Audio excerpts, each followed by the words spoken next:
I don't know if y'all saw that Harvey Weinstein's conviction in New York got overturned. Yeah, no, it's shocking. It's not just like clear that he did it. He did it more than people that do it. Do you know what I mean? That's why he's an outlier. He literally has stats. You know? And I don't know. It's like you see him, and then you see like Cosby being out and everything, like fully out. Like he's like out. You know. And it does just feel like if women want accountability for men like this, you can't just depend on the justice system, you know? You're gonna have to start probably killing.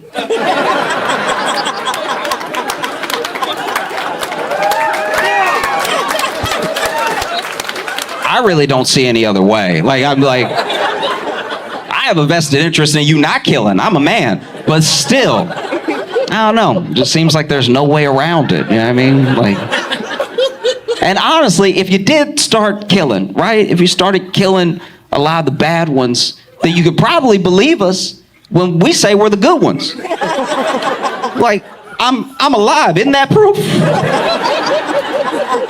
None of the women have killed me. You might have a gash on the arm or something, but that's just, had to keep you in line. No. I think you're probably gonna have to do it.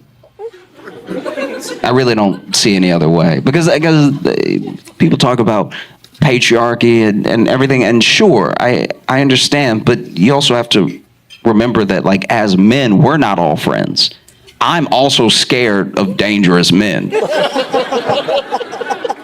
know what I mean? And it's because they kill.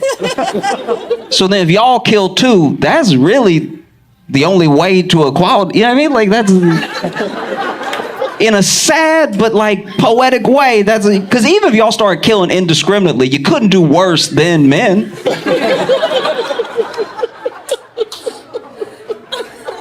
So just kill a little. Like, okay.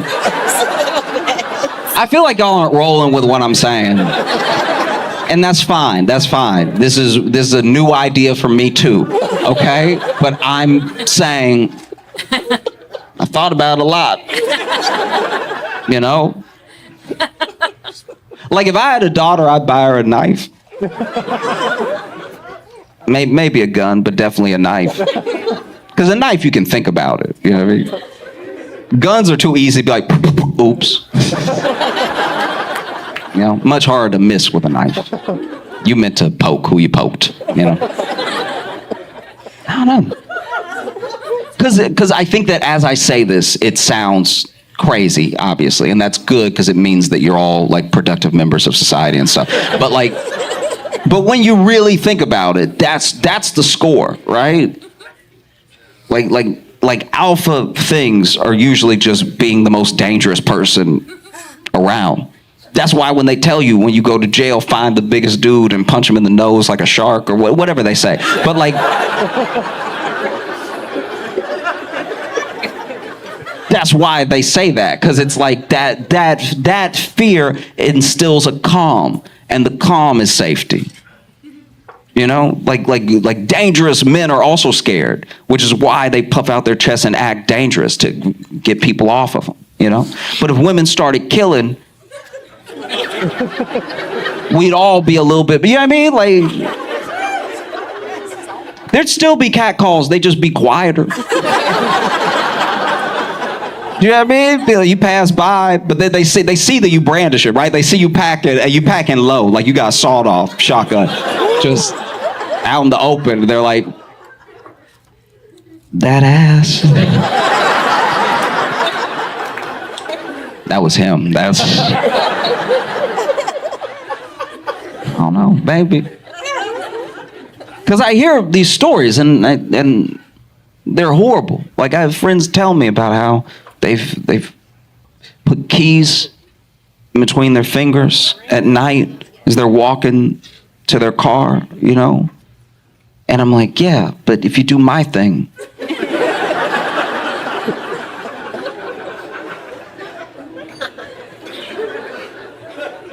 Y'all are acting like I'm being unreasonable and I'm trying to help.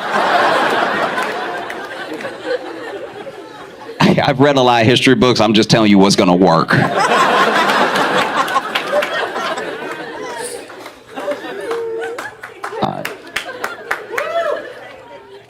I'm just saying, level the playing field of general fear, and in a weird way, it might be a better world.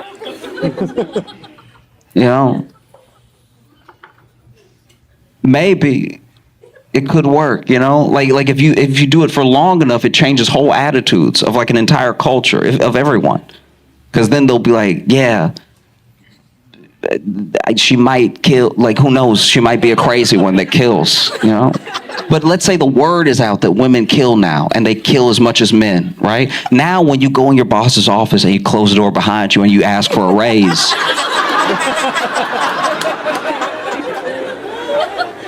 who knows? Maybe you kill.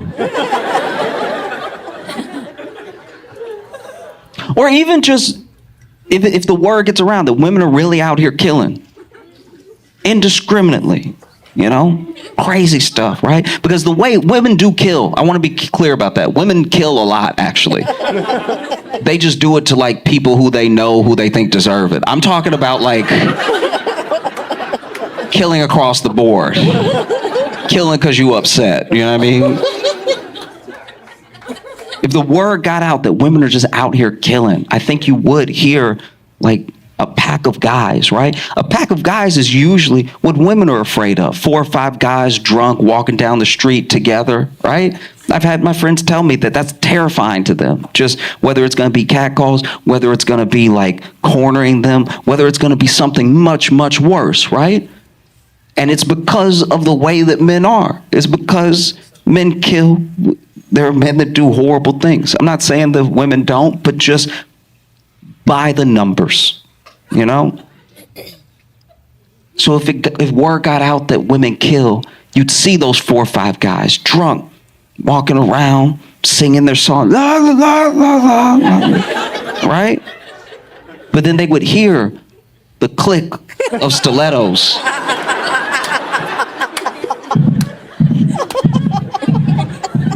They look at each other like, bro, run!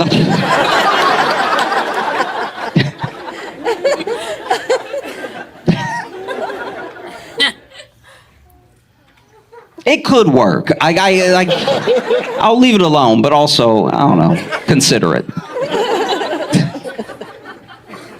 I was stranded one time in Austin. And when I say stranded, I mean like my flight was so delayed that I got to Austin and the airport was like closed, you know what I mean? And I was so hungry, but obviously every other thing was closed. And Austin didn't have the boom that it had now, right? Like Austin wasn't this like bustling place that everyone moved to post-pandemic. Like it was just regular Austin, the way that the locals used to like it, you know what I mean? Before the money came. And there was no food. And so I was trying to like Uber Eats and like nothing was open. It was crazy to the point where I don't know why I did it, but I just left the hotel room and started walking. I was like, maybe I can just find something on foot, right? And I went down 6th Street and like 6th Street was closed. That's their Vegas. That strip of 6th Street is like everything's happening at some point, right? But it was so late that it was early, you know what I mean? And so I was walking and finally I passed this taco truck and I was so excited. I was like, yes, finally, food. Because this is now an hour and a half at least after I got to the hotel, which is at least 40 minutes after I landed. So I've been hungry for a day. And I run up to the taco truck and I see that there's bricks on either side of the taco truck. And then I realize that this taco truck is in an alley. I don't know if you've ever had alley food before. But it feels illegal when you ordering it. Because you're like, why aren't you out? Do you know what I mean? Because I don't even know if I can describe this efficiently or no. The taco truck was basically just like, hey. It wasn't even jutted out or anything. It's literally like in the alley, like, hey, we got tacos. If you hungry. And there's not much space in the alley either. Like, I'm leaning up against brick, trying to be like, yeah, let me get a carne asada. I order these tacos. I eat them, and they taste different than I've ever. They're different in flavor than I've ever had before. These are truly alley tacos. I found out what that meant with them. Like, and maybe I wouldn't have even noticed if the packaging had been different. Maybe if I wouldn't have even noticed if this was a parking lot, I'd be like, all right, they're a little dry, but whatever. The fact that it was in an alley, though, I was like, no, I'ma die. I got a cactus taco. I remember this like it was yesterday. I got a cactus taco. I got, what was it? I got all vegetarian stuff. I got a cactus, I got a mushroom, and I got this like fried, I guess a fried mushroom as well. And so it was like cactus, regular mushroom, fried mushroom. And I ate all three tacos, and they very much taste like the middle of two buildings. And like, even as I was eating it, I was like, this flavor is floor. This is crazy. If I had eaten even 24 hours ago, I would not be eating this right now. But I was like, and I ate it, and I walked back to my hotel, and I laid down. And as soon as I laid down, my stomach was like, don't fall asleep. No, we gonna be up tonight. The worst part is that I had like a roommate in my hotel room because I was there for a festival. So I had a roommate in my hotel room who had got in the day before. So he didn't have any of these problems, right? He's like trying to sleep, and my stomach keeping us both awake. Every time he sort of dozed off, my stomach is snoring, right? And I got so sick. And it was a type of sick where you're not even like throwing up or anything. I was just sitting there sick, right? And I really thought I was gonna die because I started sweating. I was like, that shouldn't happen. It's not hot in here. I cannot be pouring sweat out of my body right now. I clearly ate poison. And he's like, where'd you eat this taco? I was like, it was in an alley. He's like, you ate alley food? He said it like it was a thing he knew about. Like, alley food was just part of life. I was like, I didn't know it was alley food until I was in the alley. Don't judge me. I haven't eaten in 36 hours. And then I was just sweating to the point where I thought about going to the hospital. But I didn't, out of embarrassment. I was like, I don't want to go to the hospital now and be like, yeah, I think I had some bad tacos. They're like, where'd you eat? I'm like, oh, in an alley. And because I'm not gonna lie, at that point, I feel like the hospital gonna turn you away. Like, I feel like, no, we not saving him. We only take care of people who don't deserve what happened to them. And so I was sitting there. I was really like pouring sweat, feeling so sick, wishing I was gonna throw it. Like you almost pray for it. And I was just sitting there, and I turned to my buddy who's very annoyed with me because I'm not proud of it. But after a little while, like after the first hour of stomach rumbling, I did start moaning, and that's and both of us hated that. Like, my stomach was like, brr, and then I was like,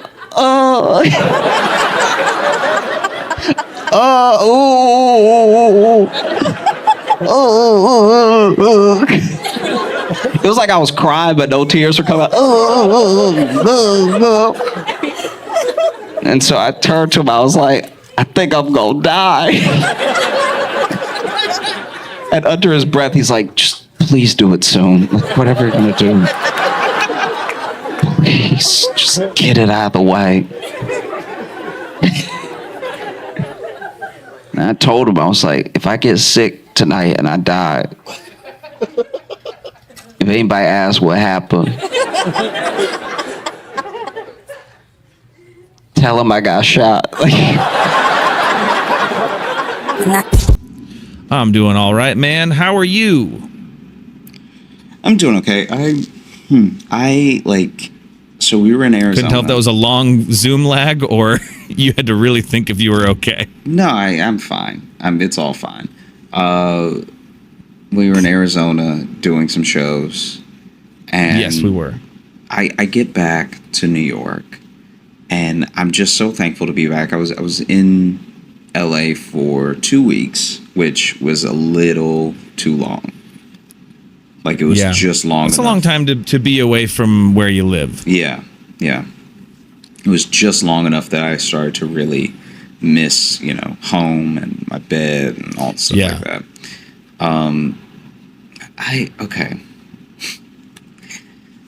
I feel like there's a level when it comes to travel, at least. Mm-hmm. There needs to be some shared language now with like what's actually bad and what's not. Do you understand what I mean? Like, I've taken buses, you I've taken planes, I've taken trains. Right, yeah. But just the chaos we're living in, because people don't have like a shared understanding of what's gross and what's not, and like what's okay. I think it even goes deeper than that, because not only do people not share that language, but I haven't had a single airport handle security the same way anymore.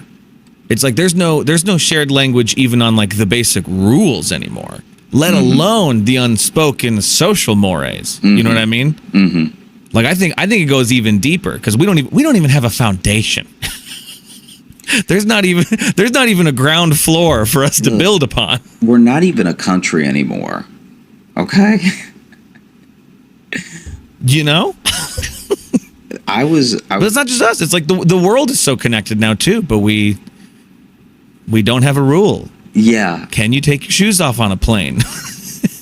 There was a guy on a train that I had to tell myself that this man was deranged, just so that I could live with the life I was currently living with him in it, because this man had his shoes and his socks off, getting like fully comfortable on the seat across, because it was one of those Amtrak trains where you know how there's your two seats, but then there's two seats facing you. Yeah. He had his feet up on the other seats, chilling like he was at home. Yeah. And I wasn't even about to sit there. But the fact that loose feet were just out, I couldn't stand it. And you know what's crazy? Loose feet running around all willy-nilly. What's crazy, what makes me crazy, I understand this makes me crazy. If this man had walked on with sandals and he did that, I still wouldn't be happy about it. But the fact that there's been shoe heat and sock heat that's now been pressed up on this foot, and who knows if this is an athlete's foot or not, and now you're putting the foot in the seat. No, that's true, because that's a different foot than a flip-flop foot. Mm-hmm. That's different types of stank. There's a lot more process to getting comfortable. It's also the boldness of it, because shoes and socks, that takes more comfort. Yeah. What's that? That was okay. So I am coming to you from my office. I'll let the listeners know so that they don't think that I'm in a detention center. So basically, I'm in my office. So there's going to be a lot of white wall. There's going to be some desk. Big yawn. There's maybe going to be a little bit of small TV action in the background for the people who watch the full clips on YouTube.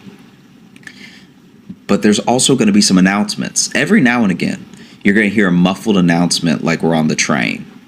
Oh, okay. That's what for a second I thought you just had something playing on your phone, but you were staring dead at me. I'm like, this is some sort of Yeah.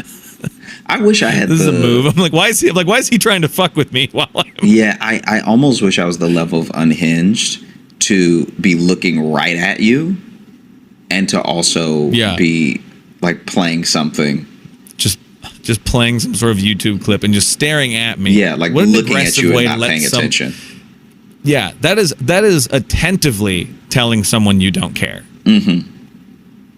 It's almost counterintuitive, but it also makes it more insulting. Yeah. That you're really taking the time to look at me and go, I don't care what you're saying. Yeah. That's like the mobsters in movies where you're like, oh, that's the truly insane person is doing something like that. That's somebody with hate in their heart. Yeah. That just truly does not register that you're a human to your face. Yeah. So I wanted to ask you today. Yeah. Sure.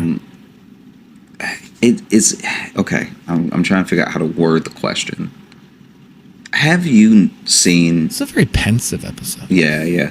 Have you seen or noticed a time where there was just some like wild comeuppance in the moment? I know we've talked about that concert, like the guy at the mosh pit that you went to. Oh, yeah. You know what I mean? But I'm wondering if since we've had that conversation, because that was over a year ago, I'm wondering if there have been any more times that you've seen like immediate and swift comeuppance in real time. I guess not really. I mean, no. I mean, seen someone like crash their car. It was like, yeah, you should have been looking. That's immediate comeuppance. Yeah, you're not wrong. I mean, yeah, no, that's wild. That's very wild. People who get bit by dogs. I mean, there's plenty of cause and effect.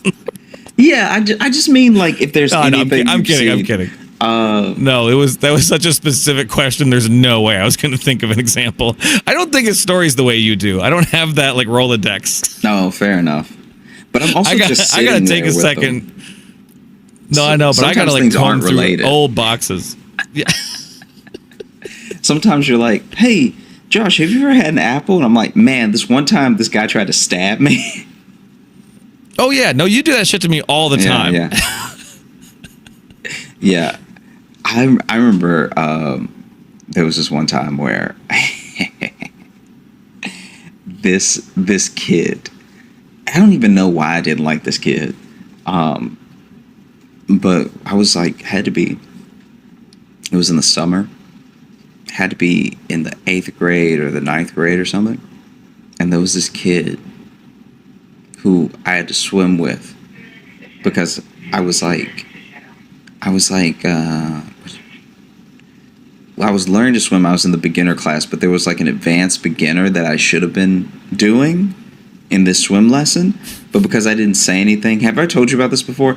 Because I didn't say anything, I was just chuckling at. They thought I was chuckling at advanced beginner. Oh, like that's well, no, literally, this full ass oxymoron. This is what happened. This is what's so annoying. Yeah. So there was just swimming lessons that my mom took me to, and I had some swimming lessons years ago, but hadn't been in a pool since, and so I was a beginner. Still in my mind, because I was like, hey, if I'm still this nervous to get in the water, I'm not an advanced swimmer, you know? And so then I get in the water, and at first the teacher's like going over the rules in the pool and everything, just like watch out for each other, don't kick each other, like no, dunking each other, like just everyone was getting this lesson. Then she was like, okay, the kids who can swim this much come with me. The kids who like can't swim at all go over there. And so in my mind, I'm a kid who can't swim at all, And so I go over to the other direction. And then when I get over there, it's just a bunch of tiny kids.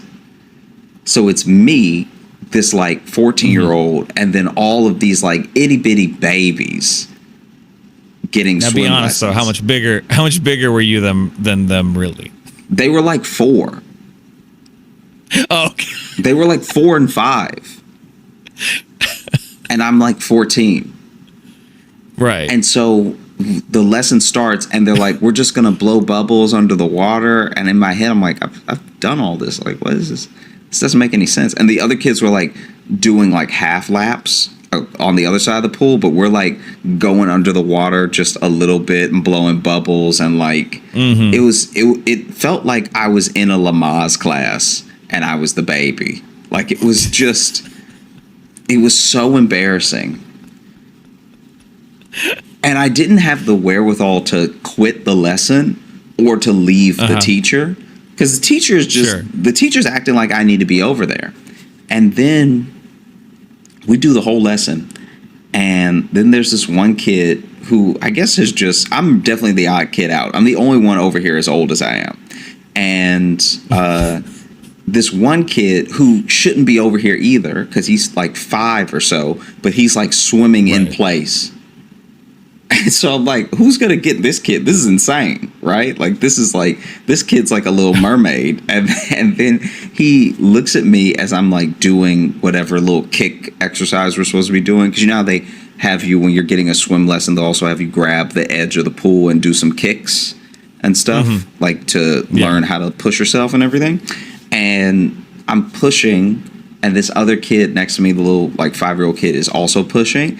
And he just looks at me and he goes, "So what's wrong with you?"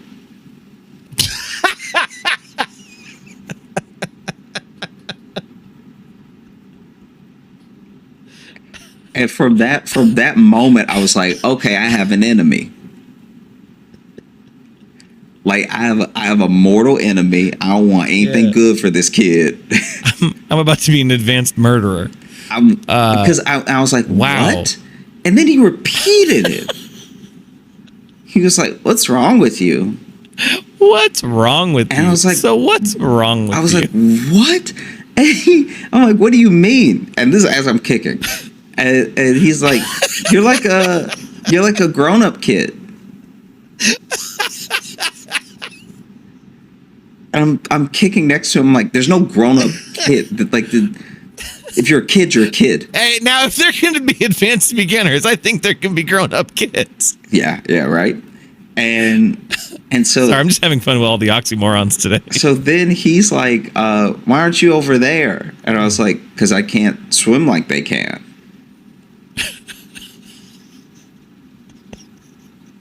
Like this little kid doesn't understand the concept of like, I just don't know as much as they know. I know more than the class. Like, I should have been in middle beginner, because the marquee, like the thing that you buy when you go to this swim lesson says beginner. Right. So already them breaking up the class was kind of wild, you know? So I'm going to what I think is a beginner class. Now, they didn't fully explain what that meant, but I projected my own stuff onto it, because in my head I was like, okay, they're going to take the little bit that I know how to swim and make me able to fully swim. And I won't be able to swim in deep water, but I'll be able to swim the length of the pool without needing to put my foot down to get air. And you know what I mean? Like, that thing. Yeah. The basic goal of all swimming lessons is to get good enough to just not drown should you find yourself in water. Yeah. No matter what, that's the you know, the base level is if I find myself in water, I want to be able to not die. Yeah. I'm good with that. And so then I'm like kicking next to this kid, and this kid is talking to me, and he clearly gets bored while he's asking me all these questions. So he stops grabbing the edge of the pool and just lets it go, flips over, and is now on his back, sort of like kicking up. Like, so he's just floating on his back and still moving his legs a little bit, but he's just sort of like moving in place. And I'm watching, I'm like, why are you over here? Moving in place. Like, this dude is like, he's like swimming like he was born in the water. Maybe he was. Maybe he was a water birth. Maybe it was a water birth. Maybe they come out with the little extra skill. And so then I asked the kid, because I get a little attitude with the kid because he just keeps asking me why I'm over there. You're like a grown up kid, blah blah blah. I was like, hey, there's no grown up kids, just kids. And then finally I was like, why aren't you over there? And then this kid goes, oh, I don't know. And then he goes under the water and goes and swims over with the bigger kids.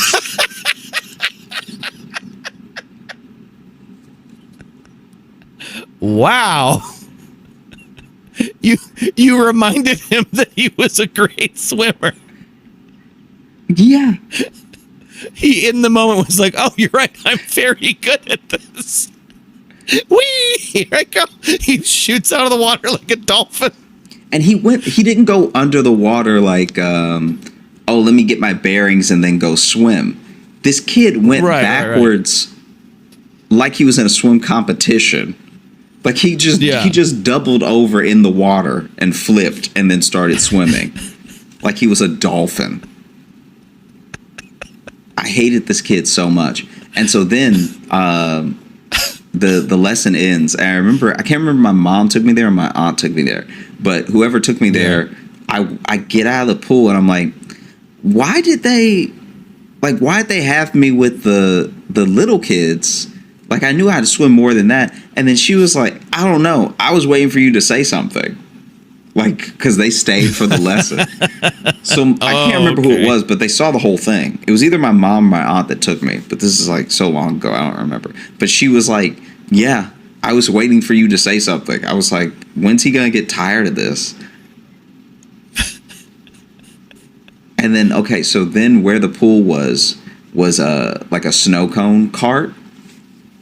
So there's a snow cone cart off a little bit ways at that, like near that pool. You still have to walk to it. Okay. And that kid, that 5-year-old, I'm leaving the pool, and he's already swam and then run over and got a snow cone and come back. And he said something like snide to me. I can't remember what it was. And it was so mean that it didn't seem like he was 5. It seemed like only an older kid could have thought of something so mean. But he was. You got bullied by a kid 10 years younger than you. But it's not bullying because I was not like. You kind of sort of got bullied by a 5-year-old in this story. Just because he was being mean to me doesn't mean I was bullied. By that logic, I've been bullied by a lot of babies. All right, I've picked up a baby before and just immediately started crying, which didn't feel nice. Criming? What'd you say? I thought I said crying. What did I say? I think you said cramming. That's what it sounded like to me. Oh, my bad. No, it's okay. But anyway, yeah, but he made fun of you, so what's wrong with you? And then he got you again at the snow cone cart. Yeah, and you seem still not happy about it. So to me, that's what makes it puts it in the realm of getting bullied. Nah. I bet he's huge now too. And so I'm walking away, and a kid said something about like what was it? It was like really messed up. It was to the point where I was like, "Oh, you're not 5." He said, "Oh yeah, don't forget your floaties next time," or something. He said something like that was like in that vein of like, "Are you gonna bring a noodle next time?" or like, whatever the thing was, right? And so this kid, dog, you got bullied. I don't know. No, look. Fine. A 5-year-old definitely bullied you. You got big dogged by a 5-year-old. Fine, whatever. This kid's like, yeah, don't forget your floaty next time. And as he goes, he lunged at you and you flinched. No, that's not what happened. And so then, as he said that, he went to take a lick from his snow cone, and the snow cone was such an ice ball that it all just fully moved with his tongue off of the cup. and fell on the ground. And I remember I just laughed at him because he was so shocked. He didn't know that could happen. Little man hadn't been around the block a couple times. Didn't know how to eat a snow cone like an idiot. You know what I mean? He's good with the liquid water, but what about the frozen water? Little pump.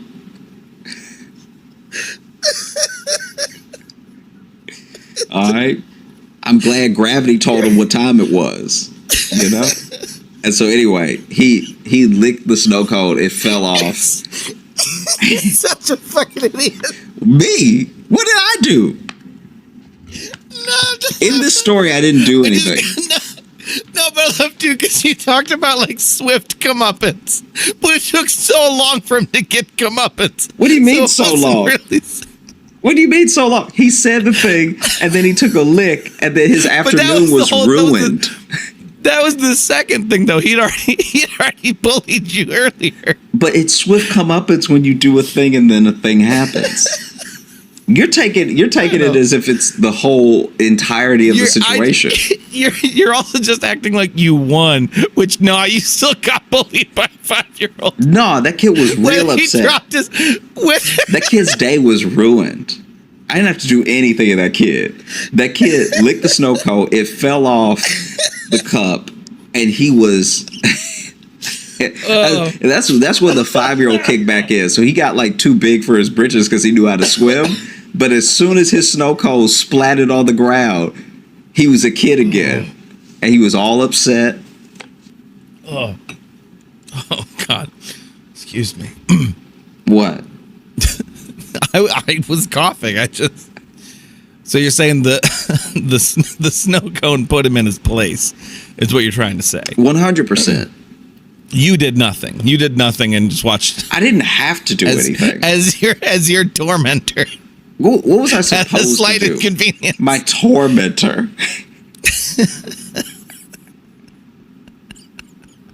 The slight inconvenience. Oh. Hey, this wasn't a neighborhood full of money. That was his only snow cone for the weekend.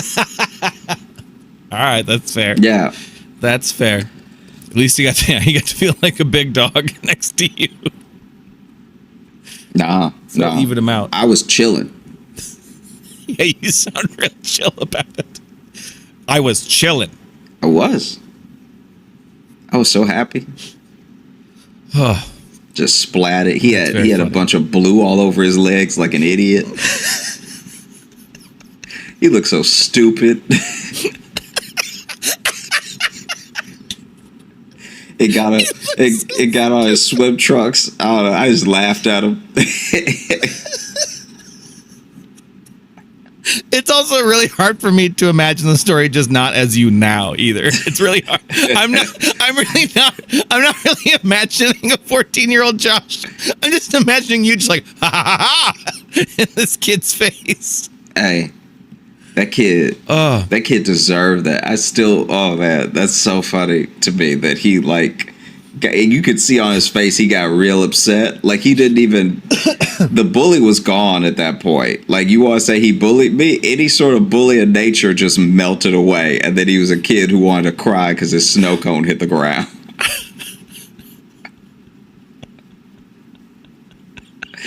Oh man.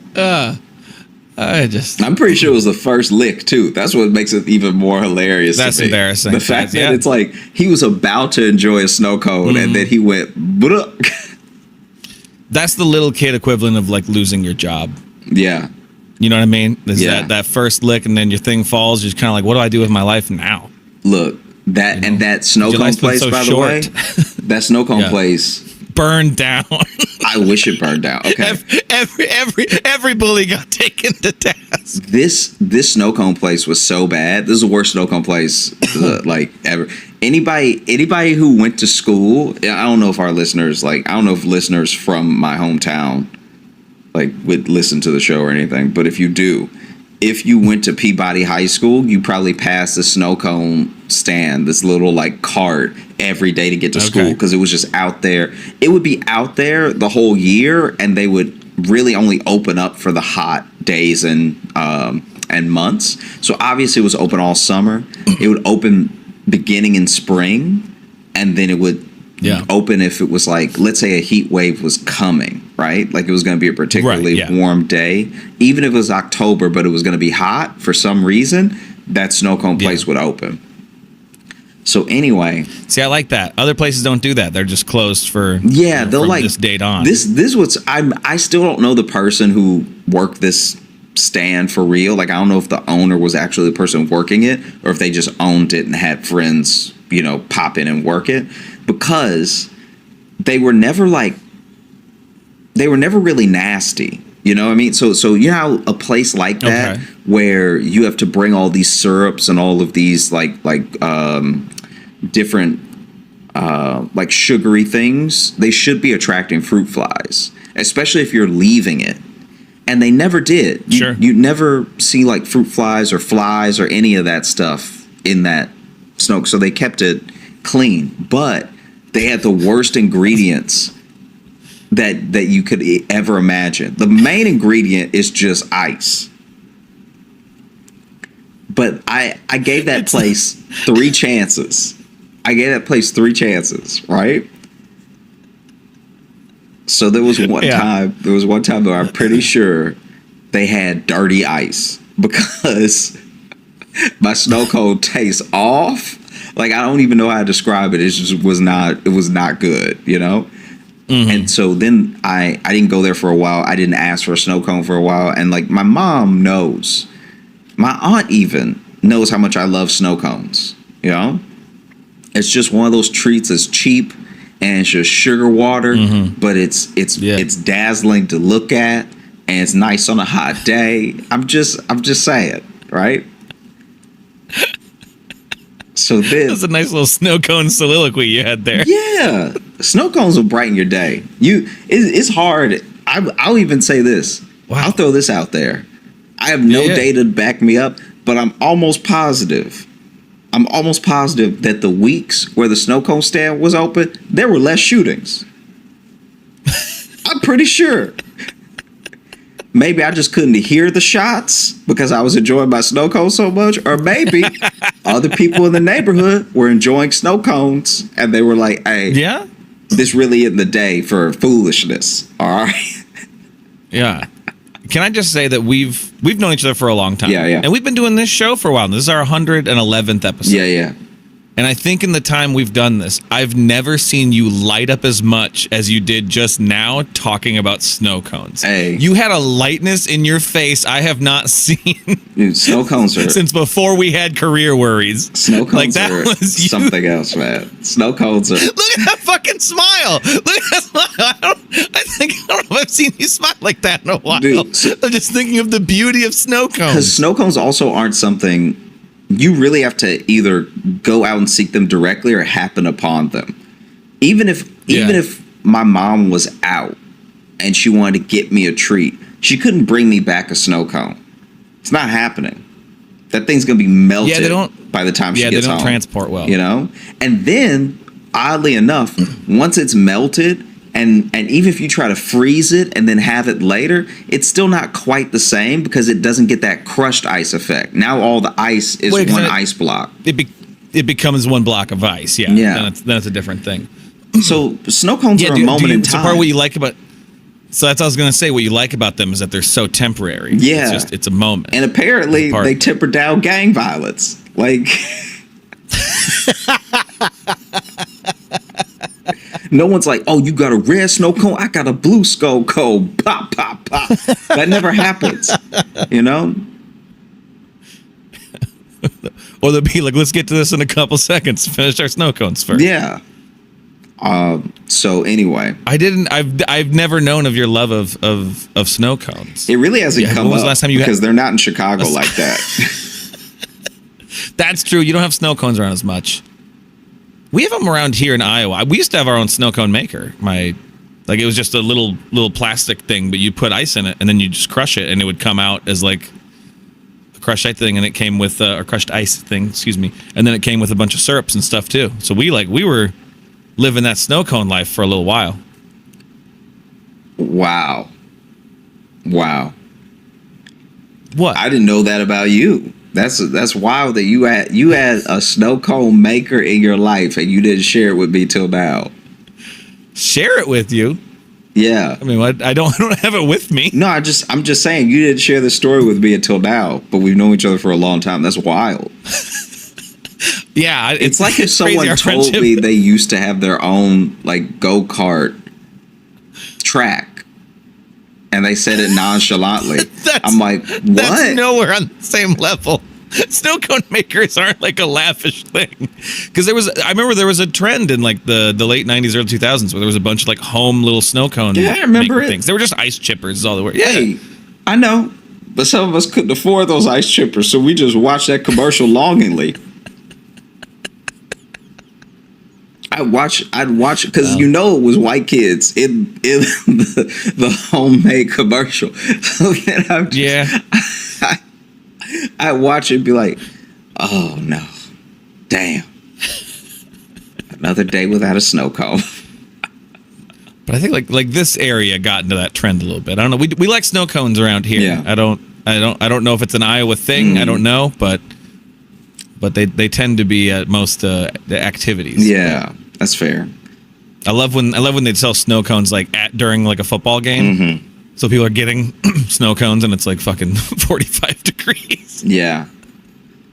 I love them so much. Midwest stuff. I've definitely eaten a snow cone with gloves on before. Oh yeah. Yeah, that's how much I love them. It's interesting because they're a summer treat, but then you'll see people who like make them out of snow. Like they'll like have like an actual like ice thing. Yeah. And just kind of make it, but it's in the winter. It's weird that that's the one like all season treat. Have we talked about for snow cones too long? I think we've maybe talked about snow cones. Yeah, I'll get to the second one. So the second time that place did me dirty was I got a... I forgot we were talking about the place. The place that wasn't good, but it didn't have bugs, so that made it okay. Yeah. So I went there specifically as a child. I'm like really young at this point still. And I'm like, hey, everybody deserves a second chance. Especially when they're trying to spread joy in the world like this place is, you know? So let me give them another shot. And I remember I got something that was like called a blue tsunami. It had blue in the name. So obviously the snow cone is going to be blue. It was so blue that my tongue and my teeth were blue. I don't even think they this is what I think happened. I think that these people made a mistake and didn't know what to do. So they had, the blue food coloring that they'll be part of the syrup. I think they just straight up put dye into the snow cone because my teeth, my tongue, everything in my mouth was blue for about 2.5 days. It was so bad that my mom got she made me use like Listerine, and the Listerine was coming out blue. Like this purple coming out bluer? No, this purple Listerine was coming out blue, right? Oh, the purple Listerine. So she was trying to get me to like maybe wash my mouth out or just something. And I remember I did it about 3 times, which to a kid is just death. Like when you're little, because you already hate the pain of mouthwash because you don't get why it's necessary. Like, I've been doing this all day. Yeah, it stripped the pain out of my mouth. It got the varnish right off of my tongue. My taste buds got a bald fade, all right? My tongue couldn't feel anything. And so then, and the snow cone was also bad. Like it didn't taste good. So I didn't finish it. Right. So that my mouth was that blue without me finishing it, which is crazy. Jeez. And then I remember, if you would got to the syrup at the bottom, then yay. If I went to the syrup at the bottom, I think I'd be in Blue Man Group. Stupid. I think that's what happened to everybody in that group. They had that snow cone and they just kept going. And before you know it, you can't talk. All you know how to do is drum.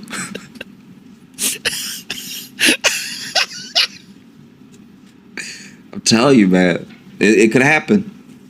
It could happen. Warn your kids. Protect your children. It's blue out here. Don't let your child become a blue man. Don't let your kid become a blue man. That's negligence. All right. It's like a documentary, like a daytime show with parents of blue men. Yeah. They stopped talking to us. They stopped talking to us. They just kept getting these snow cones, and before you knew it, I don't even know if he has feelings anymore. They just like banging tubes together and shit, and I don't know how to relate to him anymore. No one bought him the black sweater. He was just in it one day. Just had it. Keeps pointing at me like this. Just keeps doing it. And so it was so blue that I straight up, and this may be TMI for our listeners who are used to a bit more of a timid show, but I pissed blue. I was hoping it was going to be that you pissed, but did you actually piss blue? Dude, it wasn't like blue like Avatar, like how I'm sure that they piss, but it was like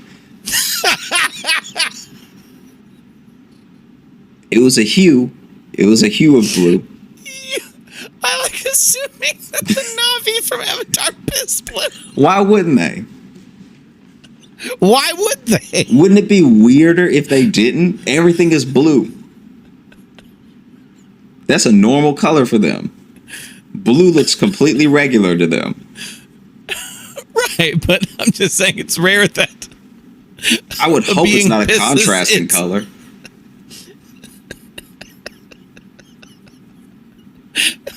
Anyway, the third time this place did me dirty. This is a Buck Wild Snow Cone episode. The third time that this place did me dirty, they had started trying to sell popcorn chicken. Okay? Okay.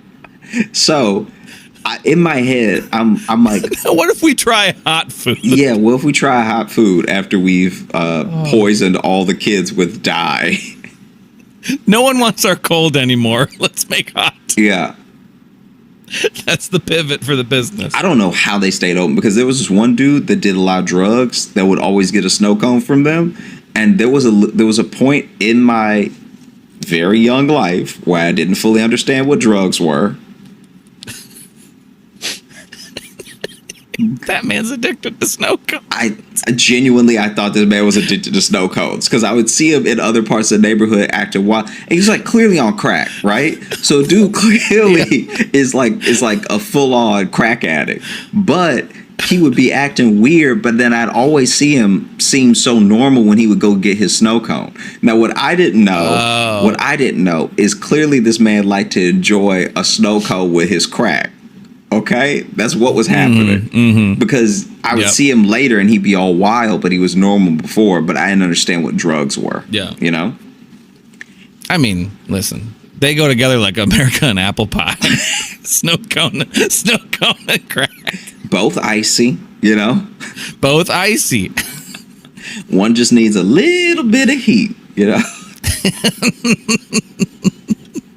And so then I was scared of snow cones for a little while, for maybe like 6 months. I didn't even tell anybody. But you know how you get those misconceptions when you're a kid? Scared of snow cones. I really did, because I was like, I've been eating snow cones. I love snow cones. So now in my head, I'm like, is snow cones like... I didn't know what crack was, but I was in my head, essentially, I was like, is snow cones crack? Like, am I going to be out here in the streets stealing from people? To get more snow cone? Like, you laughing, but I really thought this for a couple months. I was like, because I would see that dude, and this is after the blue thing happened. And the blue thing was like my scared straight program, because that was me being like, oh, okay, not all, you can't trust every snow cone. You can't trust, like, you need to be careful where you get your snow cones from, because not everybody is a reliable distributor, you know? And then I was in the car with my grandma, and when we saw that guy, and my grandma knew that guy, and my grandma was telling me how smart that guy was when he was younger, when he was like in school and stuff, and how sad it was that he's like, you know, like an addict now, because that's all he does. And you're like, now, when I know, I've seen him. That's all he does. He had a snow cone in his hand. He was leaving the snow cone stand. Oh, gotcha. And so to me, I'm like, she said that's all he does. She didn't say all he does is crack. Why do you guys let me have these if that's what's going to happen to me? So then in my mind, I'm like, so is y'all just let me do this in moderation? Is that why sometimes y'all tell me no when I want a snow cone?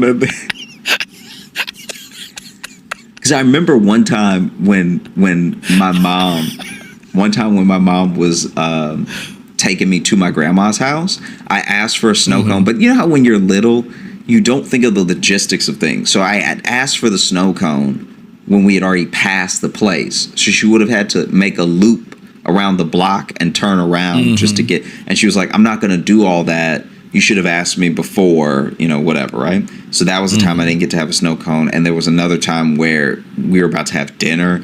But I'm not putting these reasonings why I can't have snow cones together. All that's happening in my brain is that my grandma is like, hey, that dude, that's all he does. And he used to be really smart and he was going somewhere. And it's so sad what happened to him that, that's all he does now. And I'm just seeing the snow cone. And in your mind, you're like, these snow cones are so blue, they make you insane. Yeah, clearly, if you have enough blue snow cone, 3 blue snow cones equal 1 crack rock, That's basic snow cone math right there. Yeah, because before this whole thing got debunked, like before I found out what drugs were and everything, I did see... Before it got debunked, like someone came out to prove you wrong, that it was indeed not snow cones, but a very strong drug that was affecting you. Yeah. So before any of this got debunked, right? Got debunked. This guy, I was driving home with my grandma again, and this guy was dancing in the street, clearly high, right? And so I remember what my grandma said about him last time, and he wasn't that far from the snow cone stand. So in my head, I'm like, poor guy, just can't kick it. Because in my mind, I haven't had a snow cone now for a very long time. Because after that blue thing happened, my mom specifically said we were never going to go there again. And so in my mind, I've kicked the habit, Like, I wish he could quit cold turkey like me, And so the third time was because I was like, let me give them one more chance. And they had popcorn chicken. So we get the popcorn chicken, right? And this is like such a mistake. Listen, their snow cones are bad, and I think they ruin your life. But they've got popcorn chicken now. No, this is after I realized that snow cones weren't drugs. Oh, that's right. That's right. After it was debunked, I forgot. Yeah. That's right. So you realized it was safe to go back. Yeah, when I realized that, this man is on drugs. Yeah. This has nothing to do. He just likes the taste of blue tsunami in his mouth while he's on drugs. Yeah. In fact, drugs are probably the only thing that makes the blue tsunami good. Yeah, he's tasting it in a way I'm not and can never. Yeah, he doesn't even taste the same colors I do, He tastes an extra color. That's why they gave him all the extra blue. Yeah, he's tasting green.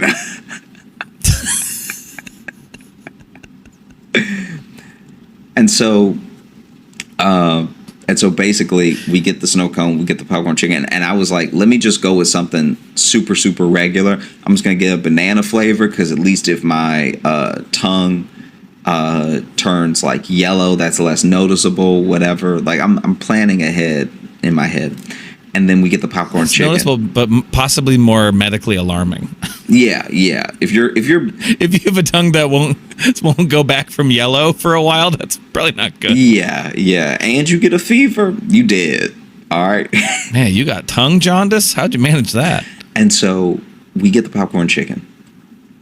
And I think it was my aunt and I. But anyway, we take a couple of bites. And we've been fully hoodwinked. We've been like, I don't even know how you do this. I really don't know. It's almost a talent, the level at which they tricked us. There is so little chicken in here. There's almost no chicken. So they gave us just a bunch of balls of breading. Just a bunch of fried balls that are breaded. And so we bite into it. And already it's like the breading's not good. So the whole thing's not good.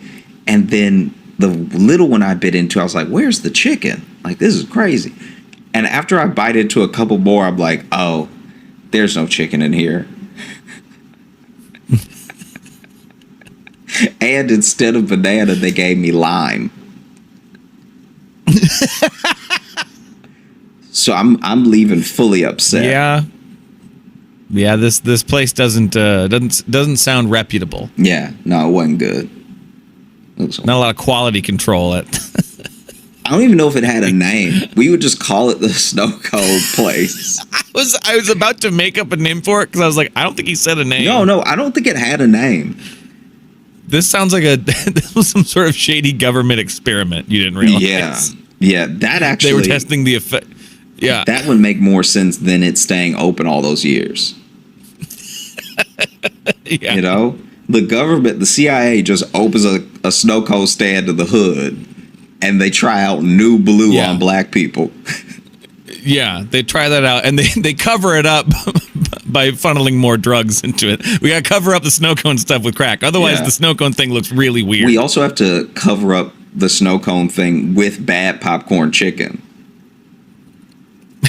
Yeah, this is one experiment that just kept getting out of hand. Yeah. We need something else than to cover it up. Yeah, maybe the government is not good at stuff. Maybe they aren't. I think that's what we've learned here. Mm-hmm. I think that's the main moral. Yeah. So, because I was initially just trying to talk about the comeuppance thing, but then it reminded me about the snow cone place. I know that you got, but I love seeing the snow cone passion. So don't you dare apologize for that. All right. That was worthwhile. I felt like not only was it a good fodder for the episode, I feel frankly closer to you as a friend. Got you. I feel you. Okay. I'm glad. I know sometimes you'll ask me like, if you have a story about a certain topic, but there are episodes where I gotta just hold on. I gotta just grab on and we go, and we just keep on trucking. Because there were points where I would just break and start laughing there because I'm like, we were talking about trains or something, and now here we are, 20 minutes deep on snow cones. Yeah. It's fun. It's an adventure for me. Mm-hmm. You got anything else? Yeah. Suppose I could talk about my flights too that I had. I thought about that as I was coming home, where I was like, yeah, let me not. There were things happening on my flight, but I was like, let me not become this dude that's just like has a podcast about his flights. Because after a while, that's gonna really like wear people down. Like I specifically told you about the majesty of flight because that was so insane. But I don't want to become the guy who's like, and then there was a baby. Like I want to be understanding of people's situations and everything.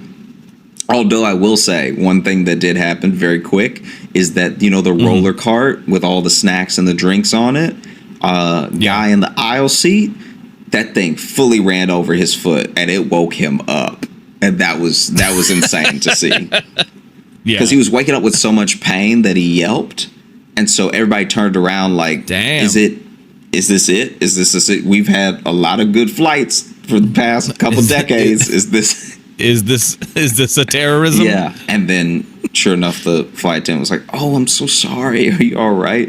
And he was like, he's also awake now, so he's just looking around. So it probably felt like continuing a nightmare, because if my man was even having a less than great dream, and then he gets awoken by his foot being crushed, right? Yeah, because what he did, this is not the flight attendant's fault at all, but what he did was there was no one in the middle seat, and so he had really like splayed himself out with one foot going backwards and the other foot going forward, and him like laying like sideways in the seat. Well, see, then his foot's like just full on. His foot's full on. That's the risk you take. And so that's the risk you take getting comfy. She runs over it, and I'm sure she only got the toes, but still.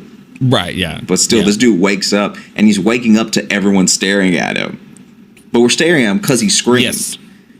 But if you had a dream that you were like in the Matrix or something, this would not feel like you've woken up. He may also not realize he screamed. And so everyone's looking at him. And he didn't realize Anytime I sleep on a plane, when I drift off a little bit, because I don't sleep well on planes, but anytime I do and I feel myself come up, I look around quick, see if anyone's looking at me, because I know I have a tendency to go like when I when I wake up. I'm so scared of screaming myself awake. Really? It's like one of my number one fear. It's sometimes why I try not to sleep on a plane. Because I'm like, why are you? Does that happen to you? Do you scream yourself awake sometimes? I have, yeah. Really? Yeah. If I'm having a bad enough dream and I feel trapped or something, or if you have like the sleep paralysis dream where you feel like you can't move, and then or you get so wrapped up in the story of the dream that something bad enough happens that you scream, I'll scream in real life. And then I'm like, really? Yeah, it's bad. I'm surprised I I've never done it when we've I know. been in the hotel room. Well, that's what I was thinking of. Because also, anytime we've been in the hotel room and like you usually like go out and you're out. Yeah. You know. Yeah. So that's why I'm kind of surprised that you scream yourself awake sometimes. It doesn't happen often, but it has happened enough that I think about it happening with like a genuine fear. Like I remember one time, especially in a flight. I remember one time I was restless. You just be, and I was like, man, I really want to go to sleep right now, but my body's so tense. I feel like I'll scream myself awake. I could feel it. In that moment, I could feel it. Like if I drift off to sleep right now, I'm gonna have a stress dream and I'm gonna scream myself awake. I just knew it. No, definitely. Yeah. I can only sleep on a plane if I'm on like the the window seat. I can't if I'm in the middle, I'm gonna be awake. I don't like being between people, and I get too conscious about like making sure I'm not like spreading my legs too far or hogging the armrests. 'Cause I know I'm like I'm not like a huge guy, but like I'm kind of a broader shouldered guy, so I want to make sure I'm not like I don't want to be one of those guys people complain about that have their just like legs fully open and just like taking it over. Because I even had a flight coming down to Phoenix. There was a guy in the middle, and he fell asleep immediately, and like head down asleep, and then had his legs fully spread apart, so he had his leg against mine, but he was bouncing his leg while he was sleeping, so he was just rubbing his knee against mine, and it was it was not comfortable, and I kind of gave him some like little nudges back. It didn't register. He was too comfortable, and I was very uncomfortable because I was also the one I'd been sprinting around the airport for because I went to the wrong gate twice, and I'm a fucking fool. And then my backpack exploded while I was running. Just everything fell out, and a tall German man just stood over me and was just like, "I think your backpack was open," and I was like, "Yeah," and he just sat there drinking his soda, watching me. And there was a lady who helped me pick up. I was just like, what's your plan here? Why are you here? I feel like I would do that. I would get to an airport early just to watch people. You're just watching me. Get to it. Well, the joke I made, I talked about it on stage, and I said it's a little on the nose to have a German engaging in Schadenfreude, but no one really got the joke because no one knew the word Schadenfreude. I thought it was clever, but yeah, if you know what Schadenfreude is, it's if you know what it means, it's a I don't know. So right there, it's a little softball joke. Yeah. But should we open up the mailbag? Yeah, let's do it. Let's do it. I'm excited for this one because we did a mailbag episode last episode, and we actually got an update on one of them that we actually asked for an update on the date with the foot fetishist. Okay, let's go off from Anna. This email is called Number 99 Strange Dates Full Disclosure. So we're getting the full story here. So this is from Anna. Hey guys, after you read my email, I was so happy you had a great time laughing since you guys are working hard on entertaining us listeners. Oh, well, thank you. We don't get that sentiment a lot. Yeah, I appreciate it. Also, I realized that my mail was not only not including my reactions, it was also not complete. Here comes the full disclosure of what took place at the date with the gentleman. That's very kind. Nice phrasing. Wow. It's very kind. It was pre-pandemic, and I apologize for the long email. I have had my fair share of strange dates and miserable relationships, and it has made me a bit picky when it comes to dates and relationships. So when this gentleman asked me out, I asked my coworkers about his character, since he is in the periphery of my line of work, and we met a couple of times due to work. I love their wording. Yeah. So much here. They're in the periphery of my line of work. Yeah. That's a really nice way of saying I don't fucking know this guy.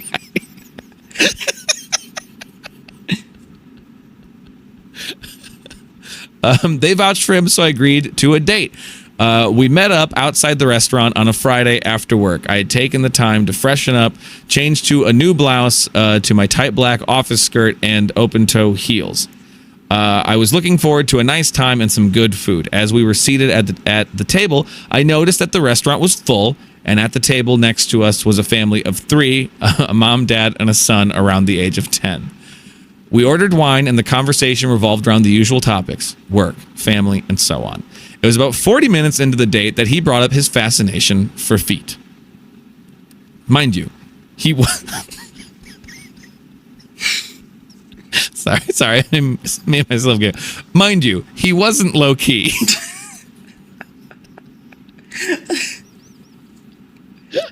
just be like, oh, I love feet. Yeah.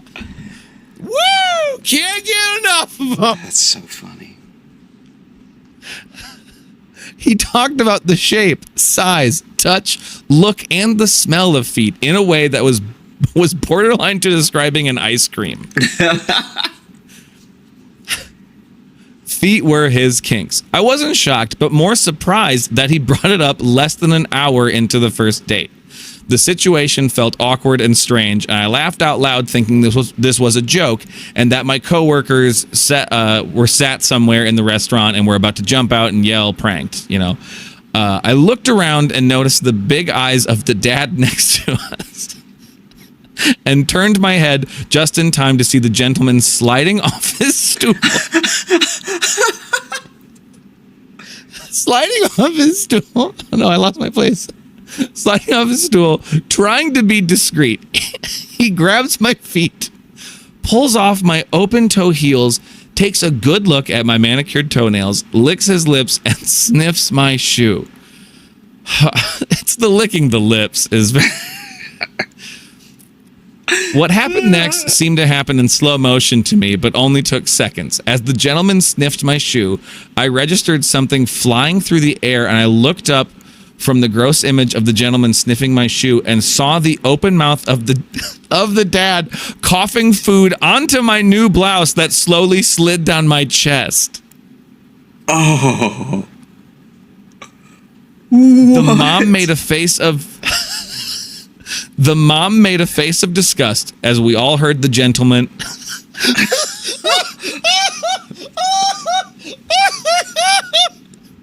What?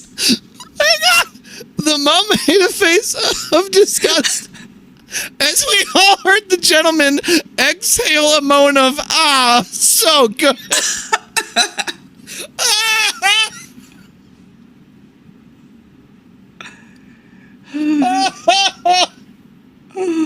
Oh, I threw up in my mouth.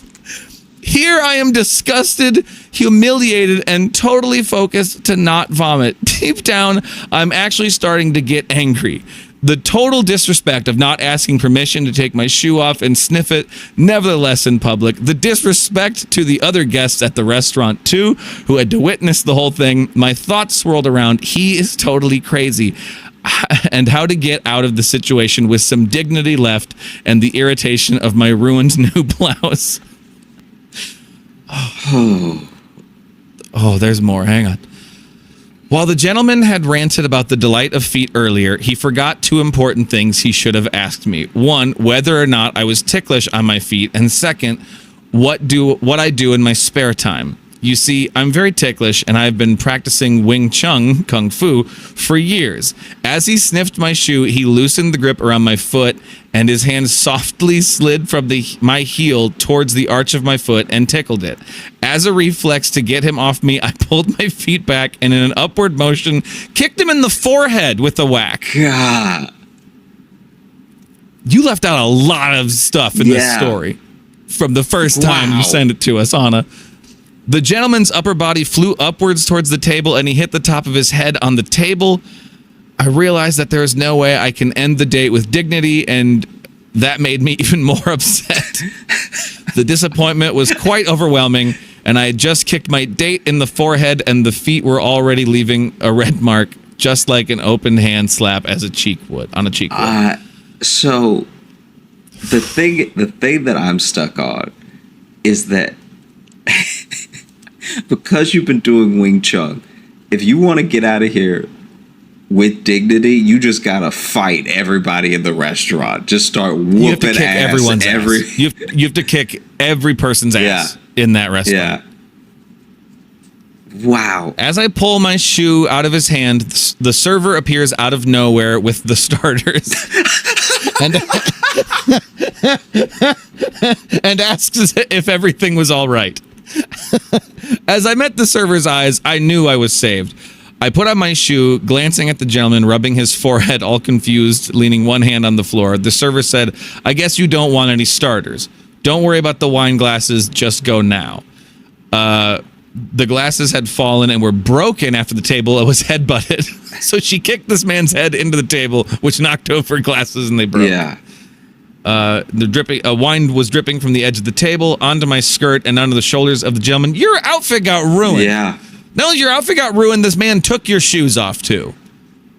I'm sorry. Your clothes were disrespected on this date, you've been through a lot. This is a lot. I grabbed my purse, pulled out one of my business cards, and handed it over to the server. Thanked him, and if he wanted to meet for a drink or coffee, he just had to call me. Buck wild twist. That's a turn I was not expecting. We've been married in that moment, for a year. As I walked off, I heard the gentleman scream, "Ouch, my hand, get off my hand." So I guess the server stepped on his hand. And Anna, get off my hand. Oh, you stepped on his hand. No, there were no more dates with the gentleman or going back to the same restaurant. I have met him a few times due to work, but that is a whole different story. But I did go on dates with the server. So you were just keen to tell us a quarter of the story. Again, we need another update now. Yeah. Because now you dated the guy who was at the foot fetish date. I do feel like we're just... You had to have talked about that. Yeah, we're just going to end up doing a podcast off of Anna's updates. Yeah. Yeah, we found our third co-host. Yeah. Yeah, I love a series in the mailbag to have an ongoing story. But I'm so happy I found your show on Spotify. I have binged it since I found it in July this year. In most episodes, there is a story that I can relate to or is actually similar to an experience of my own. Well, neither of us come close on this one. Thank you for being you, and I wish you all the best in all you do. Maybe a theme about going to the doctor or dentist. Just offering up another phrase as if your story isn't the only thing I'll ever think about again. Yeah.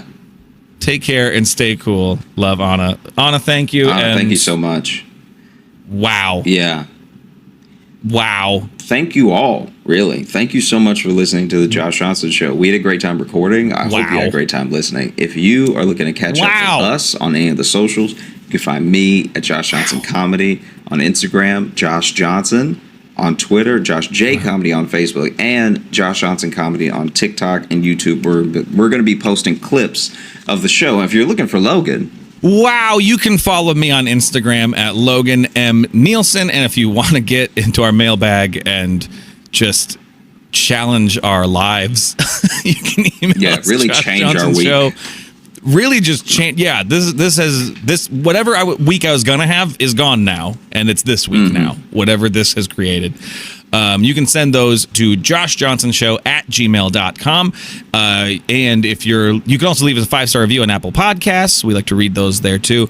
And you can find bonus content, patreon.com/Josh Johnson Show. We got some bonus podcast stuff. We got deleted clips, lost episodes, bonus videos, access to live shows. And speaking of live shows, we have one coming up. What is it? It's Sunday, September 26th at 6 p.m. Eastern Time. Did I get all that right off the top of my head? Let me see. I want to check. Pretty sure I nailed it with that. I'm pretty sure I nailed it. It's the 25th if it's Sunday.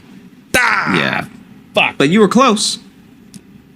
Damn it. Sunday. No, I'm a failure. September 25th. I ruined it. At 6 p.m. There'll be tickets in the episode bio, and they're really fun. The last several we've had have... I think the last time we talked about the brave little toaster for a while. Watched some videos, so We're never sure what we're going to do when they happen. So you should join us. You all have a great rest of the day, great weekend, and we'll talk to you soon. Go get you a snow cone. Okay. I know I'm getting older now because I've realized that a lot of people that I knew when I was young have passed away because of basic math. Do you know what I mean? Like, there'll just be someone that you're thinking about where you're like, oh man, they were old when I was a kid and I pay bills now, so.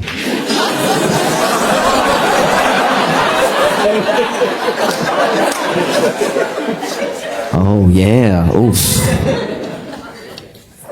I went to a Catholic school in high school, and there was a priest there that I thought was hilarious. I don't even remember his name. I feel bad about it, but you know, he was dope, and he would do mass because we would have mass before classes and stuff, and he would always forget to turn his mic off.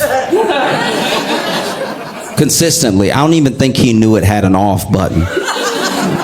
He would always forget to turn his mic off, and then he would take the sacrament, right, which is a cracker, and then every time he did it with next to his mic, it sounded like he was losing a tooth every week. It was never not hilarious. I remember the first time it happened, I was like, did he crack his soul? Like, what? And you know, I'm not Catholic, but I would sometimes, when we would have a retreat or something, I would go to the confession just to like do it. Do you know what I mean? Because there's a certain power in going to confession when you're not Catholic, because you're going to tell someone a bunch of stuff they can't tell anybody else. And then they're going to tell you what to do about it, and you're just going to nod. Like this.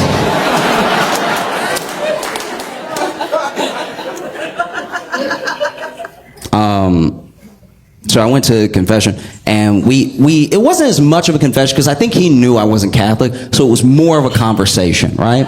And in the conversation, he said something that stuck with me ever since, where he was like, I don't know. This is him. I don't know if there's a God. But I've read the Bible, and I feel like, God or not, that this is the best way to live my life. I feel like I'm happier, I'm kinder to people. I feel better with this thing than without it. So that's just me, right? And I never heard someone, especially someone like in a church, like of the church, speak so candidly about their beliefs, right?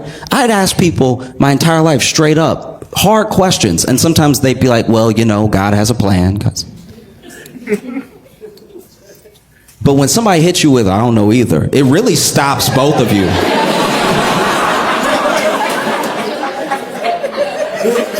I remember the moment he said it, I was like, oh, I hope I didn't break.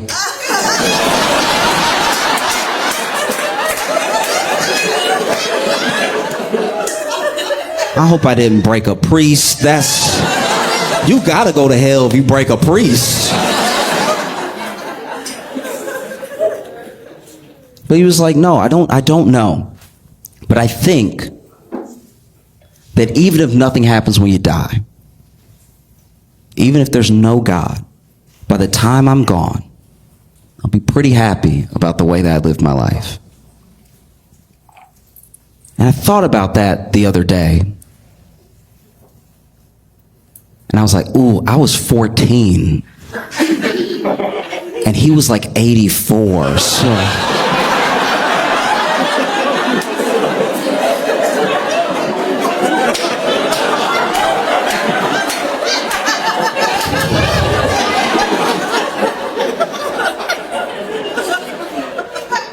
I definitely missed a funeral.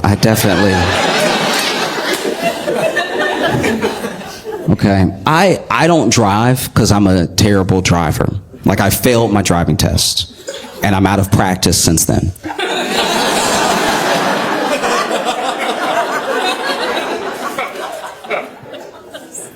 And so I don't drive, but I get driven. I take Ubers and stuff like that. Friends have given me rides and stuff. So I understand the value of gas money.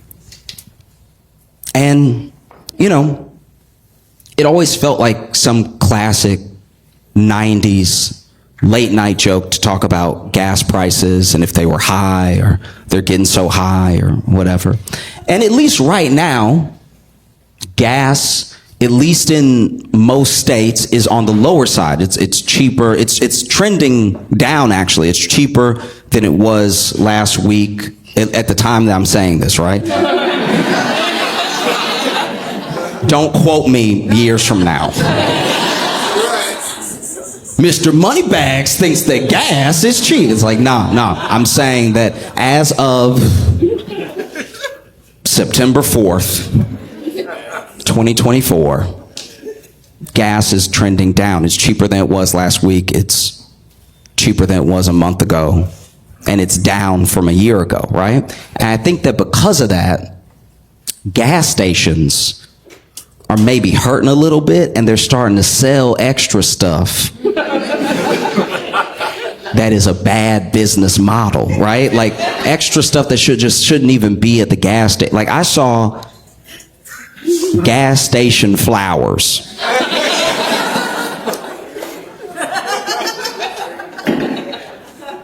Fellas, if you ever mess up and you're thinking about what you did and you're on your way home and you're feeling apologetic, but you don't want, you messed up too bad to just text. You can't just be like, I'm sorry, LOL. It's not gonna work. You're like, I gotta make this right? And so you're getting your apology ready in your head, and then, you know, you see that the tank's pretty close to E. You're like, let me be responsible, fill up the family car, right? And then you get to the gas station, you fill up the car, and then you see inside that there are flowers, real flowers, at the gas station. If you walk in and you buy those flowers and you bring them home, she will leave you, all right?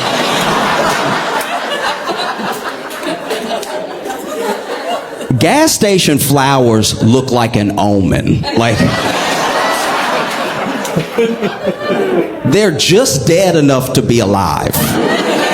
I've never seen anything like it. Like, and for sale of regular price flowers too. There was a bouquet that was in a bucket with a bunch of other bouquets, and I looked and the sign said $9.99 for these very dead. There's no vegetation around. These flowers were clearly shipped in like the back of a fridge or something. Flowers are big. Salads. I'm all for people eating their greens. And I think we should be healthier as a country. But if you buy a gas station salad, you have just used your credit or debit card to pay for E. coli, right? E. coli is supposed to be microscopic, but you can see it on a gas station salad. You can see it tap dancing in there. You can see it waiting to get inside you, excited. Eat me, please.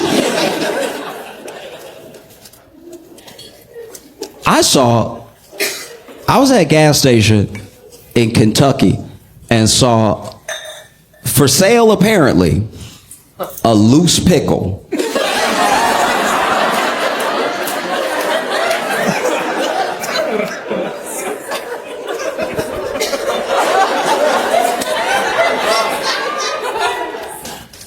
When I say a loose pickle, I want you to understand I said it right.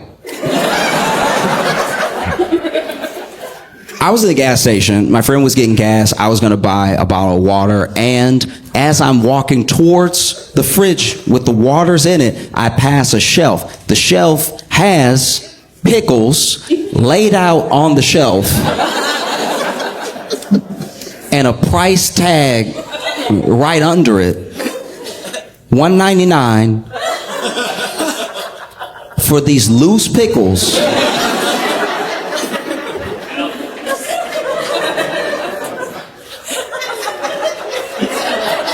$1.99 for these loose pickles. They're just on a very dusty shelf. And they were wet. Like, they had pickle juice on them. And it was a mystery I needed to solve. Because in my head, I was like, what could have happened here? Because this was like a mom and pop gas station. It wasn't like a Circle K or, you know what I mean? Like, it wasn't like anything like that. It wasn't a Shell or anything. It was just like a regular independent gas station. There's very few now, and I guess I can see why. But this loose pickle is just on the shelf with some other loose pickles, like, but it's wet.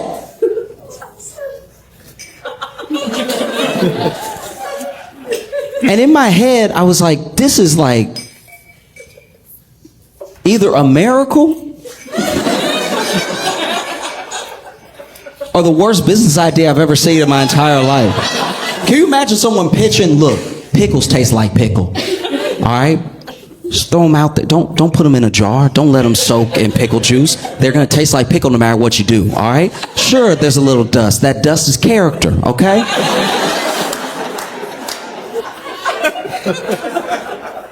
But truly what I think happened, because this is like an indie, you know, mom and pop gas station, I think somebody went in there.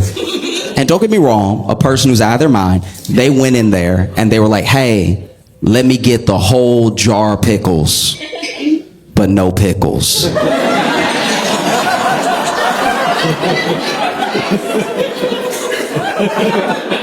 I just want the juice and the jar. And then this mom and pop gas station owner said, rightfully so, excuse me? Sir, I want the jar and the juice, hold the pickles, and I'll pay whatever price you want.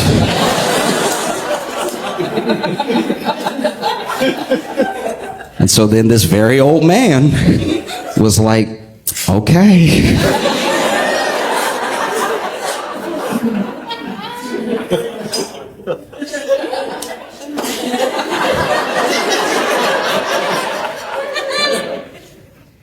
Because what do you charge for that? If somebody says, name your price, I would charge like $300.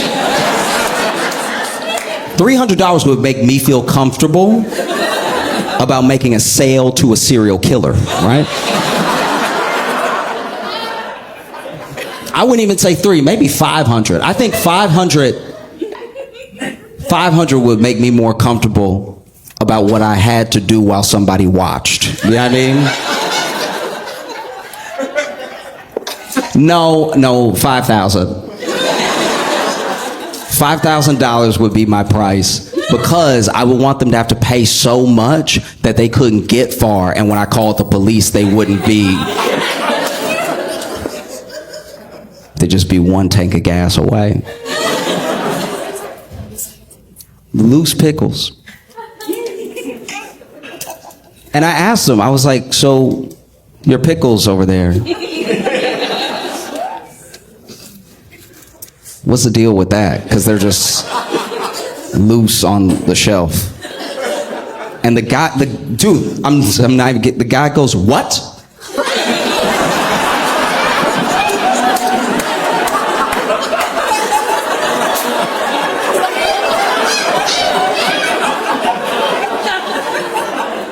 I was like, your pickles are loose on the shelf. Because now I'm getting nervous.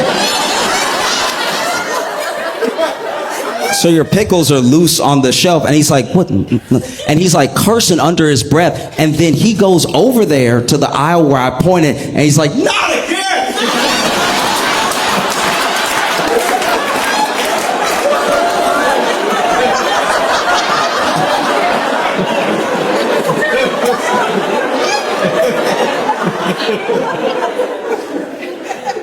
again.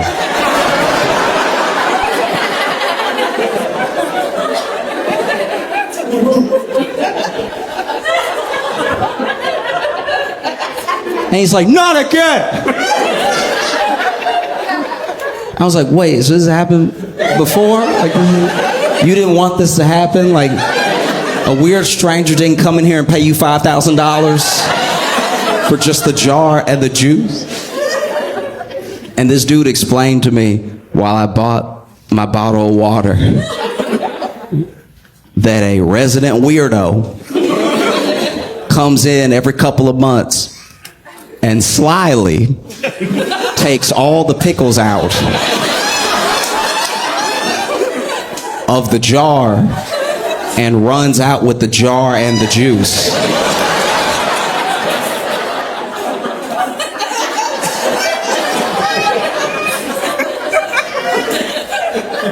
And he said, this dude said, I have alerted the authorities multiple times.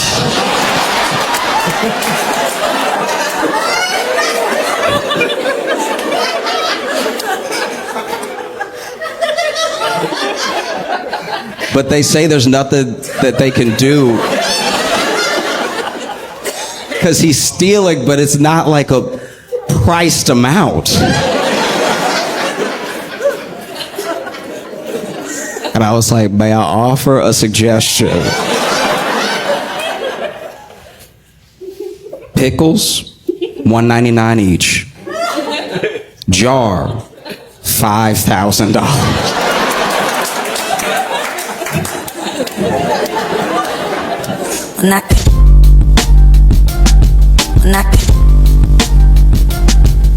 What a month, you know? This is a lot has happened. Taylor Swift's album dropped. And OJ died. White women are having a month. This is... Wow, this month is for you specific. The two best things that could happen happened for you. Wow. You'd think this month was really named after a white woman named April. Like, incredible. Nah, Taylor Swift is breaking so many records. Like, I'm sure she's breaking them now as I'm speaking. She released her album, it hits 300 million streams in the first 12 hours. It's like, never happened before, ever. And people are freaking out about reading into the lyrics of every song. There's like scavenger hunts, there's everything. And this is the thing for me with Taylor. A lot of people trash Taylor, and I don't know, I don't get it. If somebody likes something, let them have it. Do you know what I mean? Like, it brings people joy. It's not hurting anybody, except maybe Taylor's exes. It's hurting nobody. Like, people are having a good time and stuff. If anything, I hope it makes the world a bit more compassionate, you know? There are a lot of people that like Taylor, and the people that don't get it. But I hope that the people that like Taylor will be able to give some grace, because I think that Taylor Swift, she does for her fans what wrestling does for dudes. Do you know what I mean? Like, because if you're not a wrestling fan, you're like, what are they even doing? Why are they moving all stupid? It's just... But if you get it, you're in it. And you're like, you just don't get it. You weren't there, you know? But they're very similar, you know? If you don't like it, you don't get it. And you're like, who likes this? And it turns out the answer to both is millions of people.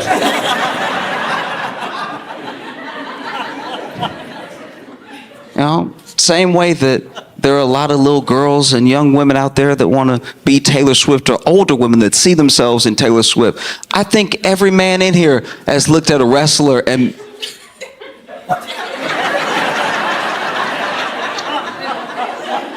Every man in here has watched some wrestling at some point and then walked away like, I wish somebody would f with me. Like, I wish...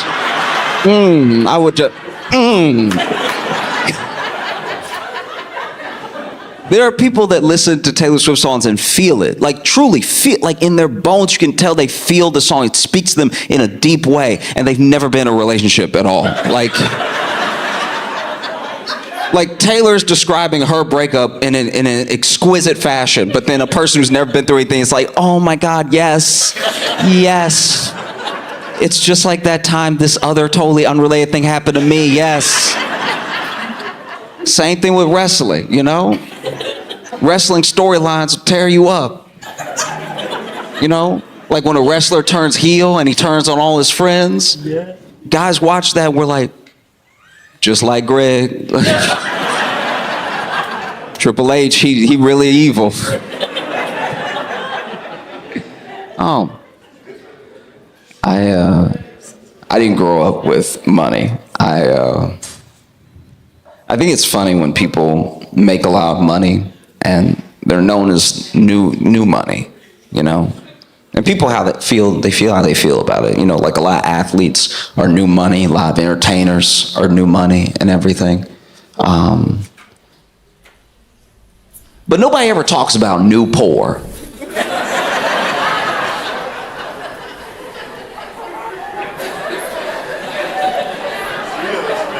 We never talk about new poor, and we don't feel bad for new poor. A new money backstory is always inspiring. It's always like, I came from nothing, and I studied hard, and I played football to the best of my ability, and then I got a scholarship to a good school, a scout school. And then I played every day like the scout was there every day. I put my body on the line, and I still studied as hard as possible in case football didn't work out. But you know what? I had a great game in front of a scout. They brought me out. Next thing I know, I'm getting drafted. And now I'm one of the top earners in the NFL. We love a story like that because it felt like all you really needed was to do your best, and you could make something out of that. So we love new money. But nobody ever talks about new poor.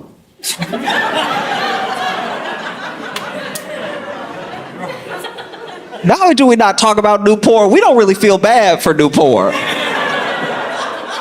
Yeah, I mean, you ever hear a new poor story where it's like, oh, we've actually, you know, as a family, we were kind of a dynasty. We were rich for 250 years because we owned a lot of farms.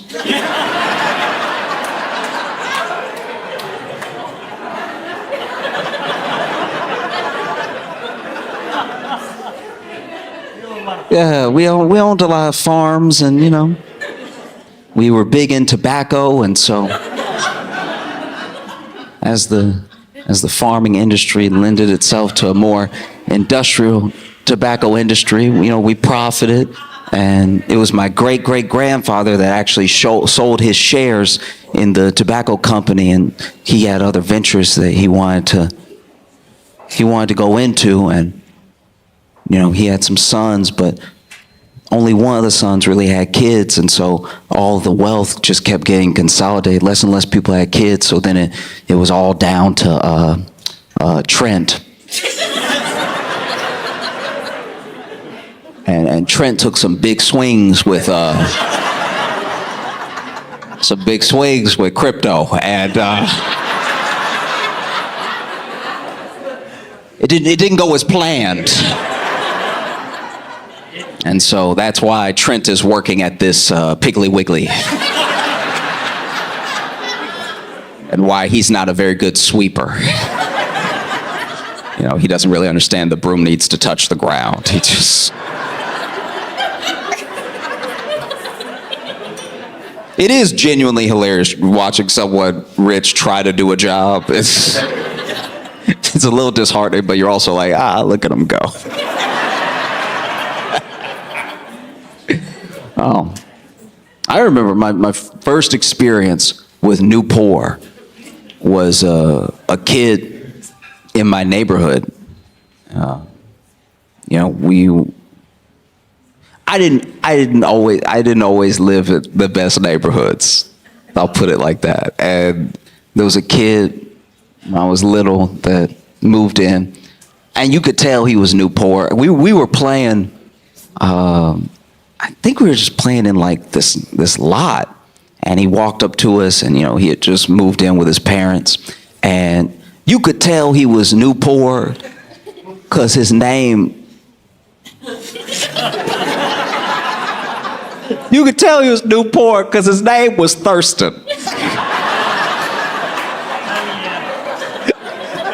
And I remember when he said it, and there's a thing with kids where, for whatever reason, and it just is what it is. Sometimes kids take a certain shine to each other, or they don't like each other, or whatever. But we liked him as soon as we met him.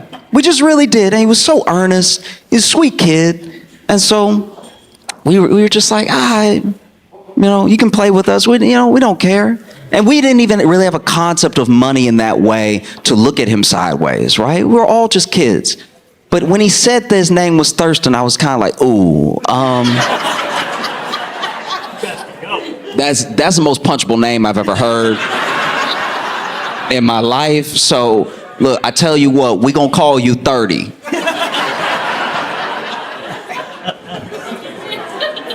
And if anybody asks why, just say you did something real bad 30 times. And so we used to love hanging out with 30. And 30 was Newport because his family had been rich for a long time. They probably owned a few farms. But 30's dad lost it all in the .com bubble. I don't know. Yeah, I guess if you don't know anything about it, back in the day when the internet was very new, a lot of companies were like adding these online sides to their brick and mortar stores, which was obviously super profitable for some businesses, and for some businesses it didn't matter at all because it was about the infrastructure of being able to send everything. But we didn't know that initially. So there were some companies whose stock price went up just because they had a website. And then it all came crashing down when people started looking for returns on these incredible stock prices. But most of these companies just had like a website with a broken link. And so, you couldn't pull your money out fast enough. And 30's dad didn't pull his money out at all. So they moved in next to us.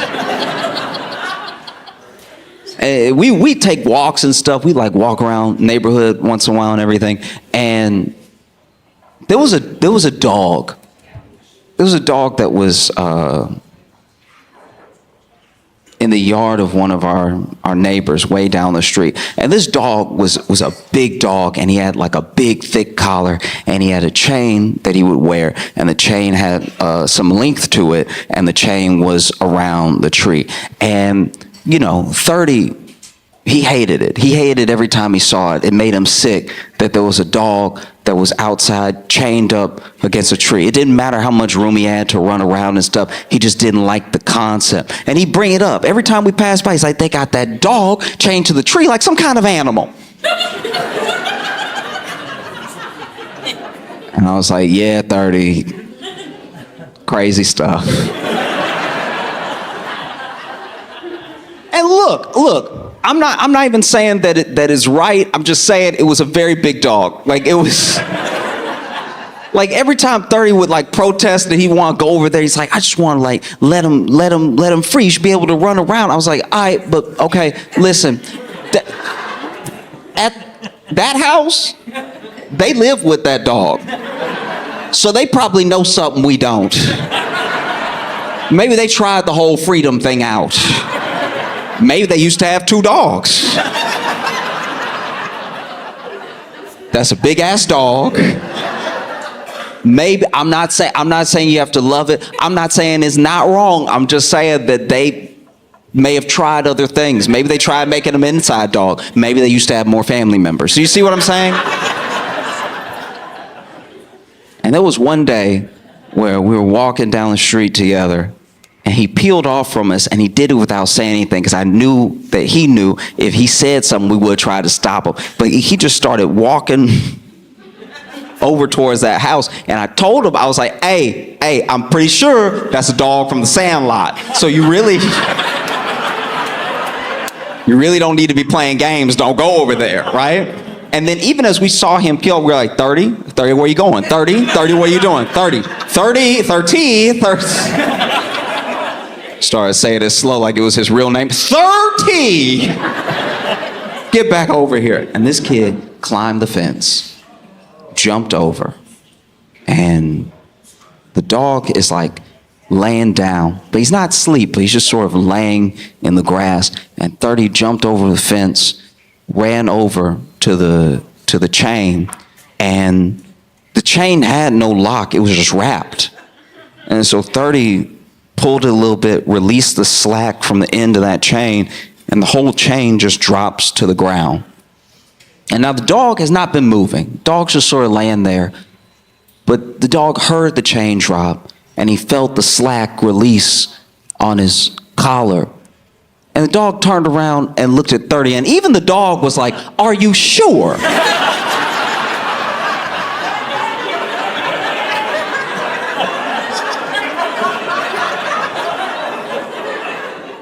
You must be new poor.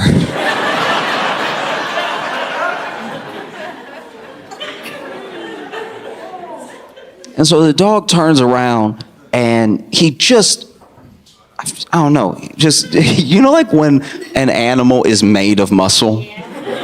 When they just have like phenomenal National Geographic level power. This dog whipped around and just started charging at 30, right? Now 30, in his very sweet mind, he thinks that this dog is bounding towards him for a hug. And so he actually starts to bend down and open his arms.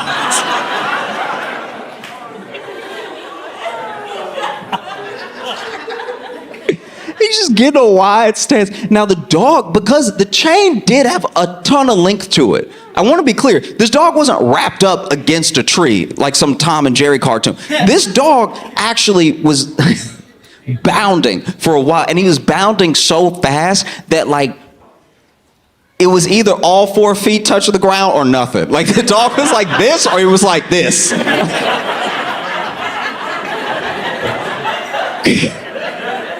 I've never seen a dog float like that. Like the dog is coming at him like a bullet. And from where we were standing, by the way, all of us had been yelling run. We've been yelling run since we saw that the chain had no lock on it. And so then you see 30, just arms open, but even he started to be like, huh. I've never seen this sort of reaction from a young pup before. And the dog is bounding towards him. And as it starts to really get close, 30 immediately just turns around and starts to run. But his wires are so crossed, he's still in the crab stance. So he's like, ah!